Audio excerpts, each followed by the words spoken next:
Gracias por estar con nosotros en La Fuerza de la Verdad. Hoy queremos tocar con ustedes 3 temas.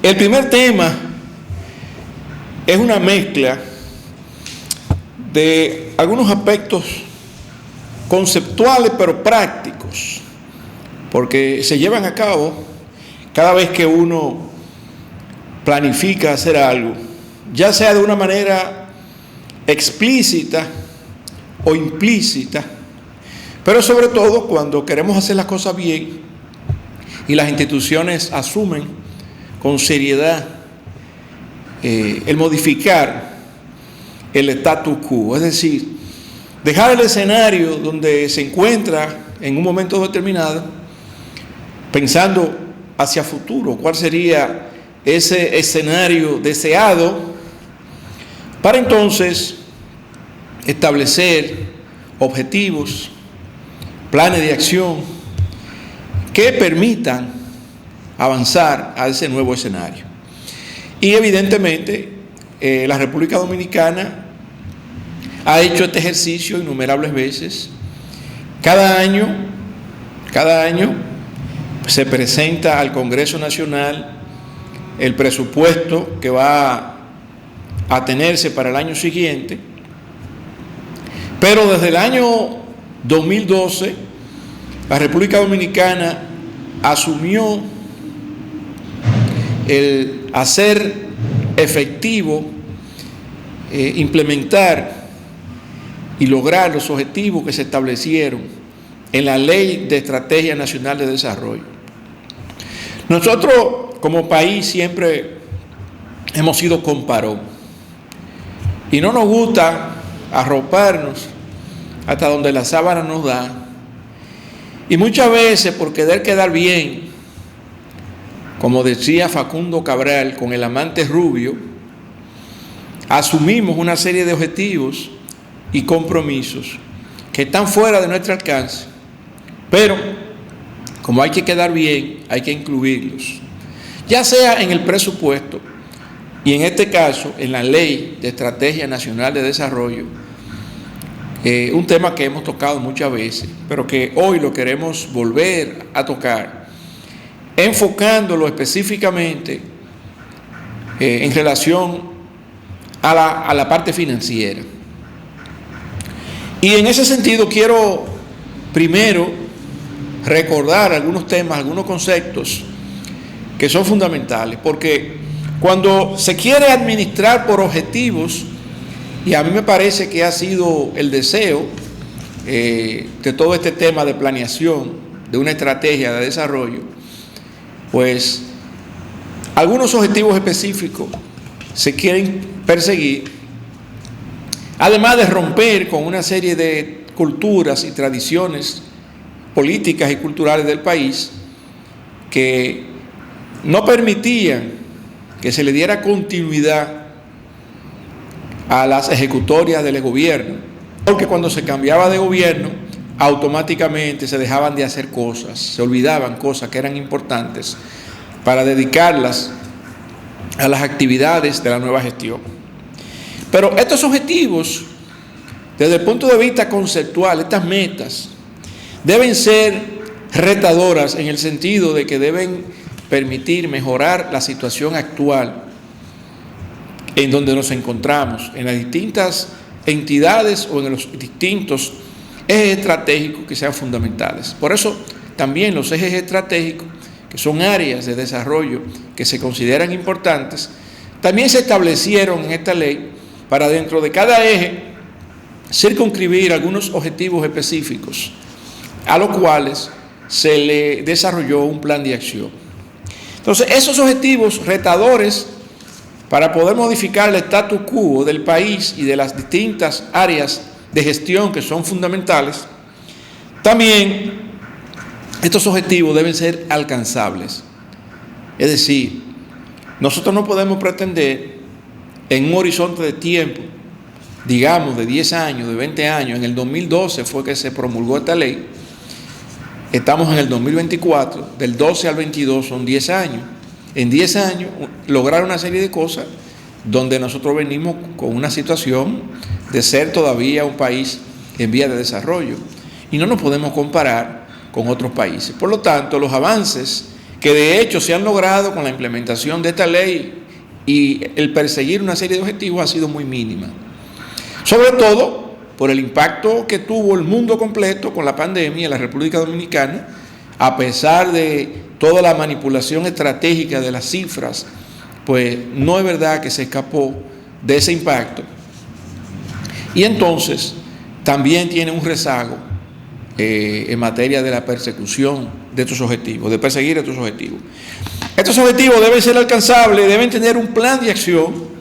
El plan de acción debe ser lógico, que permita la consecución del objetivo, a desarrollarse, a lograrse en un horizonte de tiempo específico.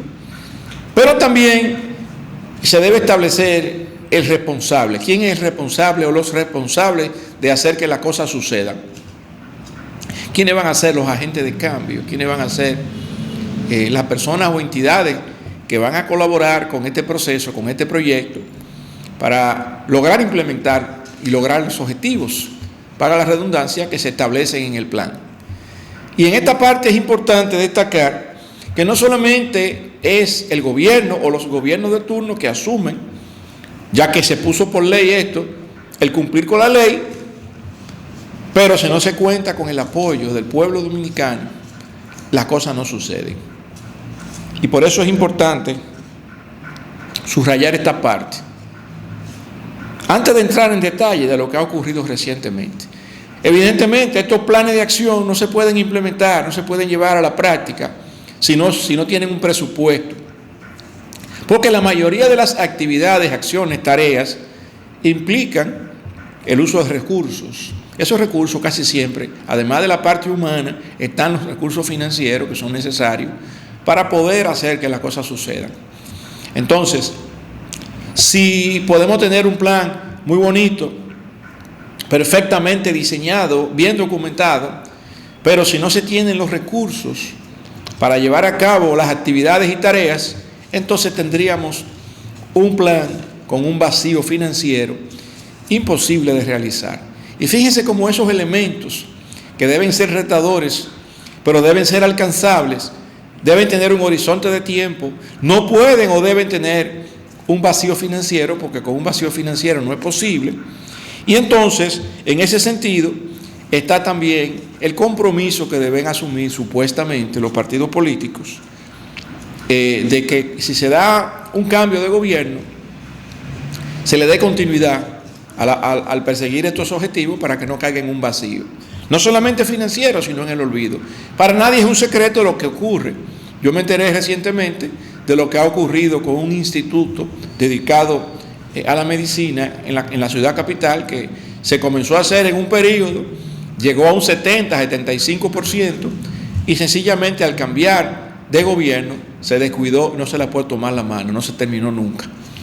Hablaba con un médico en estos días, quien me daba explicaciones, y sobre ese caso particular vamos a sacar un programa especial para que veamos en detalle qué se hizo y cuándo se detuvo y qué faltó, dónde se quedó, y entonces ver si realmente le estamos dando continuidad a este tema, porque tiene que ver con la salud, y la salud tiene que ver necesariamente con uno de los sectores fundamentales de nuestro desarrollo.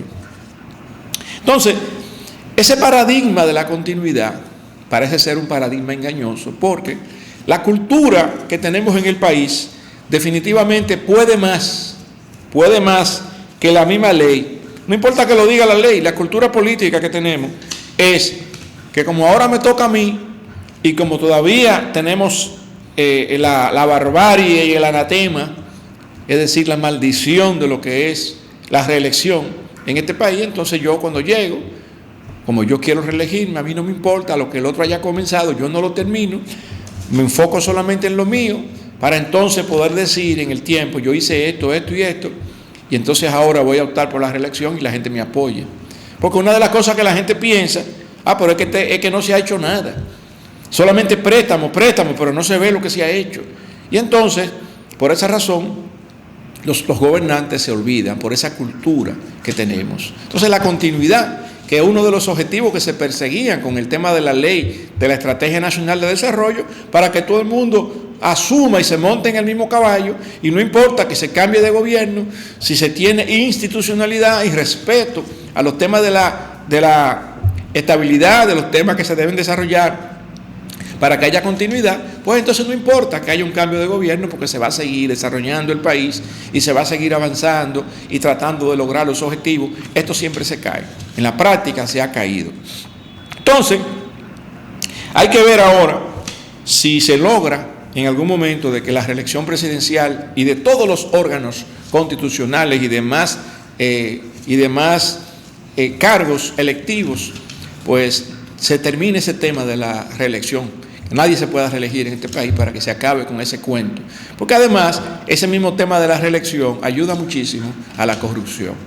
Es decir, que y ya estamos viendo lo que ocurre con la corrupción. Una gente se roba el país y después al final, condenada a la persona, le tocan 5 años. Entonces, la gente puede planificar. Me voy a robar 1.000 millones de pesos, voy a devolver 400, 500, pago los abogados, me quedan 300 millones más todavía, y me paso 3 años, 4 años en el resort de Najayo. A medio término, logro salir de ahí y sigo viviendo mi vida con el dinero del pueblo, echándome fresco, y cogí de pendejo al pueblo dominicano y al sistema de justicia.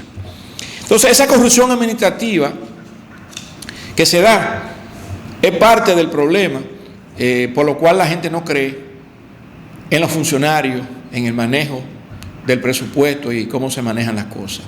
Entonces, en ese sentido, hay 2 conceptos que estuve viendo en estos días que existen, que una cosa es la justicia retributiva, que la gente sencillamente prácticamente queda sin problema, pero hay una justicia que es restaurativa, que no solamente la gente cumple una pena, sino que también tiene que restaurar al agraviado, devolver lo que se robó. Son cosas que hemos estado proponiendo hace tiempo. Estos funcionarios que han acabado con el pueblo, que devuelvan lo que se llevaron, además de que le quepa esa condena de 4 o 5 años. 4 o 5 años para esta persona que fue condenada hace varios días, pero se queda con el dinero que tiene. Entonces, ¿en qué estamos? No le devuelve el dinero al pueblo, cumple 4 o 5 años y después sale de ahí muerta la risa a la persona, con el dinero del pueblo, a seguir disfrutando su vida. Por eso yo creo que ese intento que hizo el presidente de la República de lograr una cumbre, invitando a Abel Martínez, invitando a Leonel Fernández, se llegó a reunir con Abel, pero no se llegó a reunir con Leonel. Yo creo que con quien tiene que hacer la cumbre es con el pueblo dominicano, porque definitivamente el pueblo dominicano no va a estar colaborando con que se le deteriore más su calidad de vida con el tema de una reforma fiscal. Leonel puede decir lo que quiera y Abel también puede decir lo que quiera, pero una cosa es eso y otra cosa es lo que pasa en la economía doméstica, lo que pasa en el seno de la familia, de la clase media, media alta, media baja, con el dinero y cómo le alcanza y qué tiene que hacer para poder vivir, para poder no solamente alimentarse, sino también para subsistir y cumplir con su compromiso, además de mantener la educación, la salud de sus hijos. Es decir, que no es tan sencilla la cosa, y ahí caemos entonces en el concepto original. ¿Por qué no nos arropamos hasta donde la sábana nos da? ¿Por qué queremos tener metas que realmente no podemos alcanzar, porque no la podemos financiar? Entonces nosotros mismos estamos creando el problema con el presupuesto nacional, y en esa trampa hemos metido al pueblo dominicano. Soñamos con hacer cosas que no podemos lograr y le damos presión al pueblo dominicano sabiendo que no vamos a poder lograr eso. Le metemos más impuestos o cogemos más préstamos y al final lo que tenemos ni siquiera es una partidocracia, es una repartocracia, repartirse el botín de guerra. Y por eso se mata a todo el mundo para llegar al poder, porque la cultura es esa, llegar al poder para hacerme rico. Y todo el que llega lo que hace es eso, hacerse rico. Y entonces, dígame usted, ¿cuál es el ejemplo de todos estos jóvenes que por primera vez entraron ahora a formar parte del poder legislativo o del gobierno municipal, en cualquiera de los ayuntamientos? Si el ejemplo recibido es robar para hacerse rico, ellos no van a hacer otra cosa, porque hijo de gato caza ratón. dime con quién anda y te diré quién eres. Entonces no es verdad que estos muchachos que han recibido este gran ejemplo de los políticos nuestros van a hacer lo que van a exhibir, una pulcritud y una ética, cuando le han enseñado todo lo contrario, llegar para hacerse rico, porque ahora me toca a mí. Un puntico que se me quedó con el tema de el manejo financiero para poder, valga la redundancia, financiar las actividades de un gobierno a través del presupuesto, pues son los impuestos. Las estadísticas están ahí, lo que se ha podido recaudar en el tiempo, mes por mes, año por año. El crecimiento económico también está ahí. Hay una cantidad de gente que se sabe que no pagan impuestos, que no contribuyen, que no cumplen con esa parte. Muchos otros lo hacen porque dicen, ¿para qué voy a contribuir si se lo roban? Y no solamente ellos no lo hacen, sino que también, porque la realidad es esa, que se lo roban, entonces los demás que están contribuyendo pues piensan también, ¿y para qué seguir contribuyendo? Entonces la cultura tributaria del país, que debería ser un poco más consciente y más de participación ciudadana, pues se va deteriorando, porque en la medida en que la corrupción va ganando terreno y los nuevos semidioses, que son los nuevos funcionarios en cada gestión de gobierno, entonces se ríen en la cara de la gente. Entonces ahora me toca a mí, yo me hago rico, me burlo de ti y tú vas a seguir pagando impuestos. Y yo sencillamente, que me hice rico con los cuartos tuyos, ahora que soy millonario, tengo dinero para financiar mi campaña, financio mi propia campaña dentro de 4 años, después de haberme hecho rico con el dinero del pueblo, logro ser diputado o senador en mi provincia y entonces ahora tengo inmunidad. Pero no solamente tengo inmunidad, que ahora me dan el corralito o el cofrecito, dinero también para que yo haga lo que me dé la gana con él. Inmunidad. No me pueden poner la mano porque tengo ahí la inmunidad parlamentaria. Si no estoy en el Congreso Nacional, quizá logro un puesto ahí en el Parlacén. Al fin y al cabo, estamos hablando de inmunidad. Entonces, esa es la estrategia de lo que se han dedicado a robarle a este país. Son funcionarios, se hacen ricos, le sacan lo suyo a la gente con la cual le tienen compromisos, y ellos quedan muy bien. Incluso hay algunos que están saliendo hasta con pensiones grandísimas, con una cantidad de dinero interesante. Trabajan 2 días ahí y salen de ahí ricos y además de eso con una pensión. Y la clase media y los pobres de este país, y la clase media baja, la clase media alta también, y el pueblo completo. Esto no es un asunto de clase, es un asunto de justicia. Pero entonces tenemos que aplaudirle a esos bandidos, a esos forrajidos, y tenemos que quitarle el sombrero si nos encontramos con ellos en un restaurante o en algún sitio. Llegó fulano, llegó don usted. Un ladronazo fue que llegó, que se cogió los cuartos del pueblo y ahora anda en un vehículo de alta gama, disfrutando de las mieles del poder y gastando los dineros del pueblo y burlándose de la gente, porque después que robó, que se hizo rico, ahora es diputado o ahora es senador y nadie le puede poner la mano al señor. Así sí es bueno, ¿eh? Entonces, así, por eso es que la gente se mete en política. Aquí hay gente que han creado movimiento político, partido político por esa vaina. Porque después que el partidito, la sanguijuela, es aprobada por la Junta Central Electoral, ya hay que darle cuarto a ese pendejo. A esos 10 o 15 que se juntaron, que formaron el partido, que son la cúpula política, porque no le toca más a nadie y se reparten los cuartos. Así sí es bueno. Por eso también proponemos, cuando se hagan los cambios que deben hacerse aquí, para que se le devuelva al pueblo dominicano el poder que le pertenece solo al pueblo, quitarle de la mano la pelota a la partidocracia, porque se ha convertido en una ladronocracia, en una repartocracia. Eso no puede seguir. Entonces hay que quitarle el poder que se le cedió a los partidos políticos, hay que quitárselo. Y el pueblo tiene que recuperarlo y tomar decisiones. ¿Cómo? Con un referendo. Medio término, a mitad de camino, usted se quedó o usted se va porque usted es un ladrón. Usted además de eso es un incompetente, no sabe trabajar, no está haciendo su trabajo. ¿Por qué tenemos que esperar 4 años para quitarlo? Si no sirve. Entonces son de las oportunidades que el pueblo dominicano debe tener. Y es lo mismo ahora. El pueblo dominicano debería estar pendiente para no dejarse joder con más impuestos. Una reforma tributaria la debe aprobar el pueblo dominicano. Ahora también se está hablando de otra cosa, pero antes de tocar ese otro tema, y para concluir este punto, quería conceptualizar un poco. La gente quizá lo sabe, mucha gente lo sabe, pero por ejemplo, en un negocito que usted tiene, en un negocio, en una empresa, que puede ser del tamaño que sea, ¿cómo usted financia las actividades de la empresa? Bueno, con las ventas, te vende al contado, vende a crédito, el dinero del pago que le hacen a usted por la venta que usted ha hecho, con eso usted tiene que cubrir los gastos y con eso usted está financiando esas actividades. Si el dinero no le alcanza, puede ser que usted emita acciones, ¿verdad? O consiga un préstamo, y con un préstamo usted vuelve a capitalizarse y a utilizar el dinero para crear entonces nuevas oportunidades, para crear riqueza. En el caso del gobierno, entonces en el caso del gobierno, además de que existen una serie de entidades que deberían ser gratis, pero no son gratis, que son también recolectoras. Usted para sacar un pasaporte tiene que pagar. Y ahora hasta para ir a un hospital usted tiene que pagar, cuando eso era gratis antes.